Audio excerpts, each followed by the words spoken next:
नमस्कार, मी मनस्रीच लाईफमध्ये तुमचं मनापासून स्वागत करते. तर यशूसाठी आज नवीन काहीतरी घरी आलं होतं. फर्स्ट टाईम आम्ही हे ट्राय केलं. खूप छान होतं. तिला पण खूप आवडलं.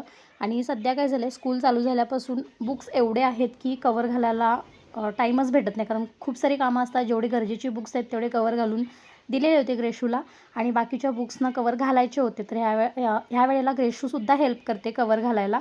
कारण तिचा असा हट्ट होता की मला पण शिकवा तुम्ही, म्हणजे नेक्स्ट इयर मला घालायला बरं पडतं. सो त्यासाठी तिचे पप्पा आणि ती घालत होते. त्याच्यानंतर दुसऱ्या दिवशी मी व्हिडिओ कंटिन्यू केला. ग्रेशूसाठी स्मॉल टिफिनसाठी मी स्वीटकॉर्न दिले तुपामध्ये मस्त हे करून, आणि इथे तिला दिलेत मी मिक्स पिठाचे धिरडे.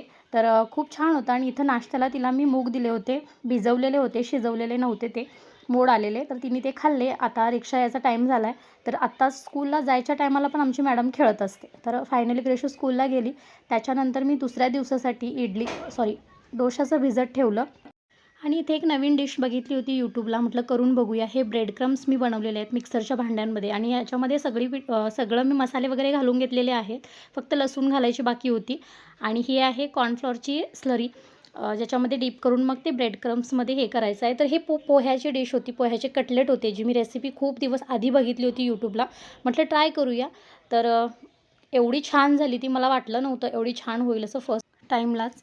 आणि जशी मी बनवली ना तसं लगेच खायला घेतलं आम्ही, कारण ते गरम गरमच खूप छान वाटतात हे कटलेट खायला.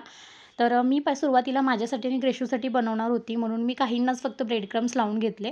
पण ग्रेशूचे पप्पा पण आले, म्हटलं मग सगळे एकत्रच मी करून घेतले.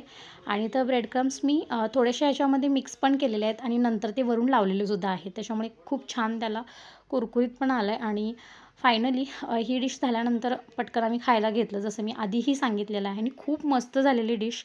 टोमॅटो केचप बरोबर खाल्लं, इतकं भारी लागत होतं, अप्रतिम. नेक्स्ट टाईम बघू, कधीतरी गावी गेली तर पप्पांना वगैरे करून देईन. आणि इथे मी ब्लाऊज स्टिच करते माझ्यासाठी. वटपौर्णिमेसाठी मला ब्लाऊज स्टिच करायचा होता. बघूया म्हटलं, थोडं धाडस करूया, काहीतरी डिझाईन बनवूया. म्हणून मग मी अशी छोटे छोटे हे बनवले, आणि एक यूट्यूबलाच डिझाईन बघून मी बनवायचा प्रयत्न करत होती. ही लेस मी घेऊन आली होती, आणि ती लेस मी फक्त नेकला लावली होती. हा बॅक नेकचं मी तुम्हाला दाखवते. थोडंफार डोक्यामध्ये होतं करायचं. त्याच्यानंतर संध्याकाळचा स्वयंपाक बनवला. इथे मी पुलाव बनवला होता, भाकरी केल्या होत्या, भाजी केली होती. आणि स्वयंपाक झाल्यानंतर परत मी लावायला बसली ब्लाऊजला ती हे डिझाईन, आणि अशा पद्धतीने मी मणी तिथं लावून घेणार होती.